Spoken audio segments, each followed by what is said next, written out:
The Legend of Zelda Tears of the Kingdom is finally out, boys and girls, ladies and gentlemen, and is doing absolutely fantastic with the reviewers and also with the gamers. On OpenCritic, it's got a 97 average. On Metacritic, it's got a 96, right around the previous game, which many people felt that it wouldn't be able to do. And with all of the praise, the innovation, the new gameplay elements, the sharpened graphics, the enhanced story, the new abilities, this is exactly what people like myself were talking about before The Legend of Zelda Tears of the Kingdom came out, what they were going to do to take a game that was already revolutionary in its own right back in 2017 and make it into something even more special now that we're all the way here in 2023 on aging hardware like the Nintendo Switch. But it's not all happiness, rainbows, and sunshine. Now, a little bit ago, I did make a video talking about angry Xbox guys taking out their frustrations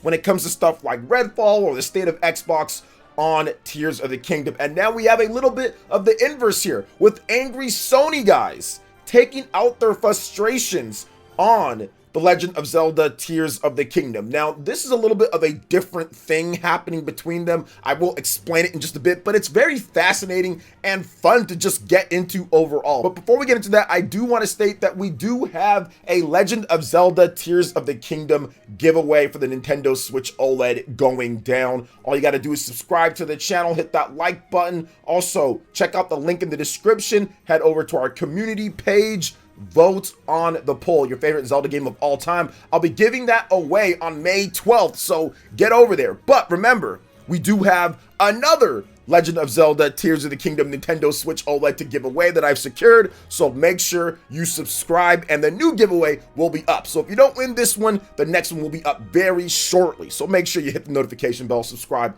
all of that. Now let's go ahead and jump right back into this, because yes, it looks like some of the Sony fan base, now not everybody, and I'm saying crazy Sony fans here, you know, the people that kind of obviously have a little bit of an elitist attitude, which I think that Nintendo fans can have, Microsoft fans can have, anybody can have when it comes to their favorite piece of plastic that people console war all day on. Now listen guys, whenever great games come out on Microsoft, on Sony, on PC or whatever, I usually give them props. Heck, I review some of them here on the channel. I will say, look, if a game reviews really well, it's earned its reviews whether I like the game or not. I usually don't make salty posts on Twitter and stuff. Now I'll give my opinion on my live streams and everything, but when a game comes out and it comes out to great reviews, whether I think the game is incredible or not, usually give it its props, do a review roundup like Elden Ring, for example. That was a game that came out last year, not necessarily for me, but the reviews were incredible. I was like, yo, look, this is awesome. People are loving it. Obviously, it transcends the piece of form of media that we have here. That's the reason why it's getting such good reviews.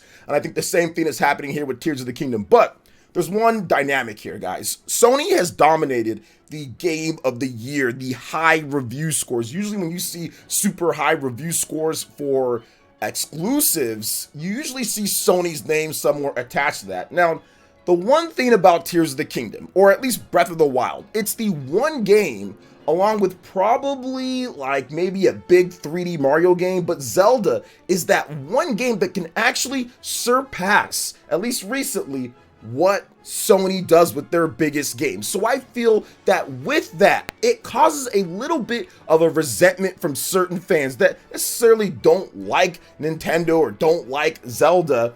And the fact that Tears of the Kingdom came out now and has a 96 Metacritic, 97 on OpenCritic, above all of the recent heavy hitters for Sony. So games like God of War Ragnarok with its 94, games like The Last of Us Part 2, games like Demon Souls, right? We've been seeing these big games from Sony. Horizon Forbidden West, for example, with its high 80s, I think, for that game. So the fact that Tears of the Kingdom comes out and it's seen as an inferior product because it's on an inferior console, I think that causes a bit of resentment and people to start getting salty when it comes to it. Now, I actually warned about this before with the salt mine, and I put Sony characters in the salt mine with a clown nose, you know, like the meme clown, because I already knew ahead of time that those salty tweets were going to come down, because I knew that Tears of the Kingdom was going to review better than most or pretty much all of Sony's exclusives that we've seen recently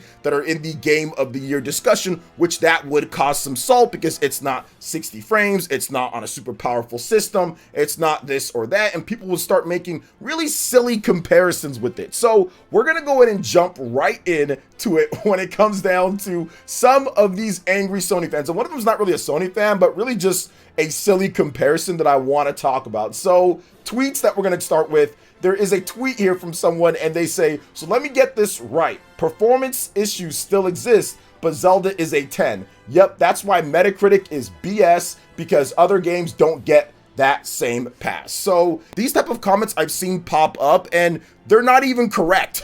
Like, these are incorrect, because just last year there was a game that got straight 10 out of 10s, and that was Elden Ring. And Elden Ring had performance issues, which Digital Foundry detailed. Patch 1.02 was the day one patch, and we were encouraged by From Software to wait for that, just in case there were optimizations. And, well, as we'll see, I don't think it made a huge difference, but it made the most sense to wait, just to make sure we had what you have on day one. And based on the network test, I was kind of initially thinking, okay, the PS5 version was already close enough to 60, so maybe we'll go with that version. But it turns out it's not stable.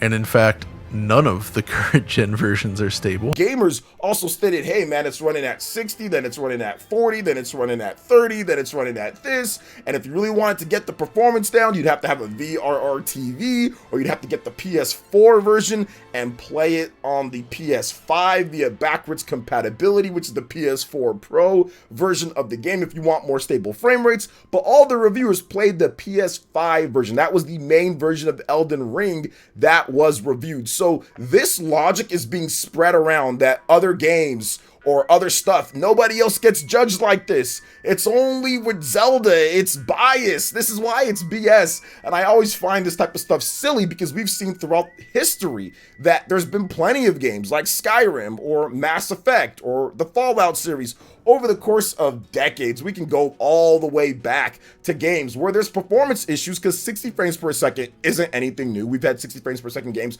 for decades now at this point, so that's nothing new. The fact that people just forget that Elden Ring had that, and it still got all of those 10s in Game of the Years, it completely disproves this type of rhetoric or this type of stuff. But I think that one thing that comes out of this, guys, is that people, some Sony guys, can't fathom to think that all of the gameplay or innovation within the gameplay is better than what they like. And I think that's the issue. All of the stuff that Tears of the Kingdom does from a gameplay perspective, the open world, the physics, the climbing, all of the different stuff that you can't do in a lot of those games, that factors into the game being as good as it is. A 10 out of 10 doesn't mean the game is absolutely perfect in every single way. It's just the highest recommendation that a reviewer can give for a game. Now let's go and get into the next tweet here. This is more of a, I think, Microsoft fan. This is a hardcore Microsoft fan, but I've seen some people that definitely are into Sony more than anything pull from this tweet.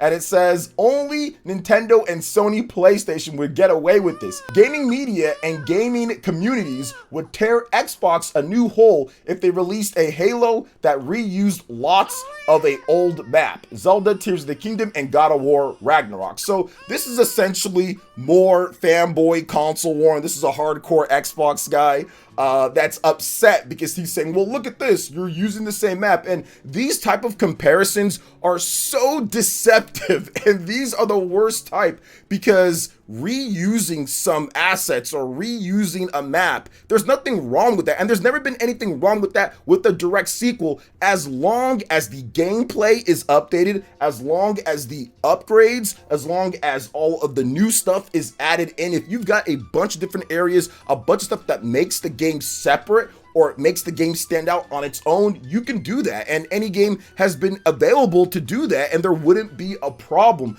But it's incredibly deceptive when people do stuff like this, because it makes it seem as if there isn't a bunch of new stuff added to God of War Ragnarok, a bunch of new stuff added to Tears of the Kingdom, like a whole sky world and dungeons and caves and all sorts of stuff that's not part of it. if Halo or if Gears or if any other Xbox game that was incredible reused a map and then added as much as what God of War Ragnarok did or Tears of the Kingdom did, it'd be praised just like any other game. But people like this always want to create some type of console war, something silly, and you get these type of comparisons that don't give the full picture and are incredibly deceptive to the audience out there for the sake of console warring. Now, the last tweet that we're going to look at is this one here, and this person says, I will say, I find it strange, and yes, that's how it's written, that when Zelda releases, all of a sudden reviewers know how to avoid performance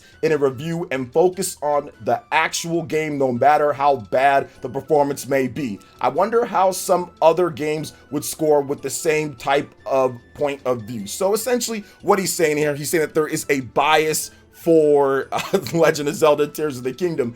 And I kind of prodded a little bit more into that because I said, okay, well, Elden Ring had performance issues and the game reviewed incredibly well last year at launch. Last year, the PS4 version was actually better, ran better than the PS5 version of the game. And then he replied by saying, you keep naming all these small omissions. So basically, yeah, my point was wrong. You're right about that, you know, but the actual point is defend your plastic. You didn't bring up The Last of Us Part 1 getting destroyed on PC despite it being playable. Same as Forspoken, even Jedi Survivor scored high, but still lost points for performance. So this person doesn't understand why certain games or why a game like Tears of the Kingdom compared to The Last of Us Part 1 on PC and some of these other games. Now, Tears of the Kingdom has no bugs, has no glitches, has not really any major performance issues based off of the Digital Foundry tech review. There really isn't anything major. So with all that said, I think we have a solid picture of Tears of the Kingdom's state of launch.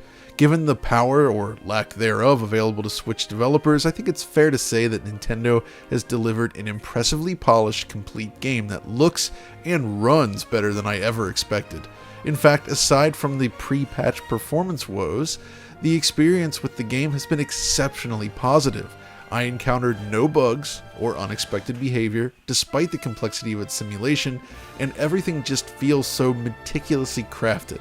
With the state of big AAA releases these days, playing something this polished and complete right at launch is extremely satisfying. There's some dips here and there, but for the most part, it's incredibly stable on this piece of hardware. Now, The Last of Us Part 1 had major glitches, major bugs, major graphical errors, and all sorts of things that are associated with it. Same goes for Forspoken, bugs, issues, audio problems. I experienced that as well, and Jedi also had crashes, bugs, issues, and performance problems on top of it not being as good of a game innovation wise, in just my own personal opinion and obviously the reviewers' opinions, than Tears of the Kingdom with all of these games, not just that. So this type of defense is definitely the go-to, oh well, my game that I like more, you know, has some performance issues and it didn't do better than your game, but Tears of the Kingdom is pretty much polished. It has all sorts of stuff. So this is a lack of actually knowing what you're talking about or actually knowing what you're discussing when it comes to why certain games do bad compared to other games. On top of that, it's not just performance that downgraded some of these games. I mean, obviously, if you look at the story with Forspoken, you can look at some of the stuff with Jedi as well when it comes to the controls, even when it's running smooth, not quite as, I would say, smooth with the inputs and stuff. So it's not like there's some type of fix out for The Legend of Zelda. And people like this often don't understand that. They think that it's all down to performance because that's how they enjoy or play their games. It's not about innovation in gameplay for a lot of people. It's not about that. They can't look past certain things. It's always about, well, performance wasn't this, so therefore it's not what I like, or it's not this. But there's so many other things to a game, and they can't fathom to think that Tears of the Kingdom does everything right and good, so much of it good that it overcomes a little performance dip here and there that games like Elden Ring, that games like Skyrim, that games like Mass Effect, that plenty of games that have been Game of the Year or highly rated in the past have also been able to overcome with their gameplay, with their innovation. So I just wanted to bring you guys just a little bit of the salt out there with the crazy Sony fans getting kind of upset.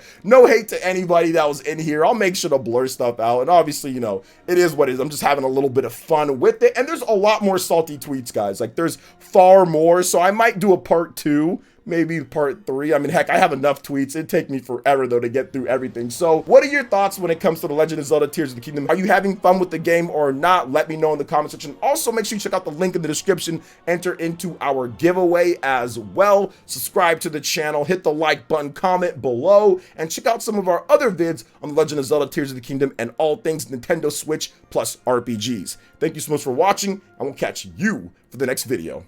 Peace.